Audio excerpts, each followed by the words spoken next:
அவரும் தான் வந்திருக்காரு, அவரையும் தான் நான் கூட்டிட்டு வந்திருக்கிறேன். எல்லாரும் தான் வந்திருக்கிறாங்க.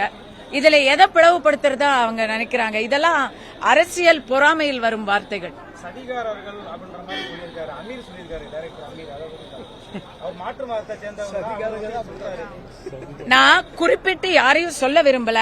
ஆனா மதுரையை பொறுத்த வரைக்கும் மத நல்லிணக்கத்துக்கு ஒரு எடுத்துக்காட்டாக சான்றாக விளங்கி கொண்டிருக்கிற மாநகரம் மதுரை. மக்கள் பாசக்கார மக்கள். ஒவ்வொரு வருடமும் அங்க திருப்பரங்குன்றம் மலை மேல ஏறி அவங்க ஒரு பக்கம் துவா கொடுக்கறதும் இந்த பக்கம் முருகனை வழிபடுறதும் நம்ம பல்லாண்டு நூற்றாண்டு காலமா பாத்துக்கிட்டு இருக்கோங்க. அப்படிப்பட்ட இடத்துல இந்த மாதிரி சிலர் மாற்று மதத்தினர் தேவையில்லாத சொற்களை பயன்படுத்துவதை தவிர்க்க வேண்டும். அவங்க முருகன் என்பது தமிழ் கடவுள்.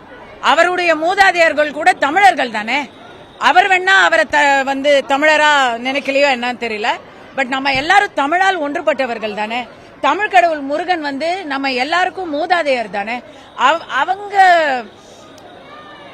தவறான சொற்களையும் வெறுப்பையும் தவிர்க்க வேண்டும். குறிப்பாக மதுரை எம்பதியில் மாற்று மதத்தினர் ஒரு அரணாக நிற்க வேண்டும். சுல்தான் கூட நமக்கு கோயிலுக்கு நற்பணி செய்ததா நம்ம வரலாற்றுல பாக்குறோம்.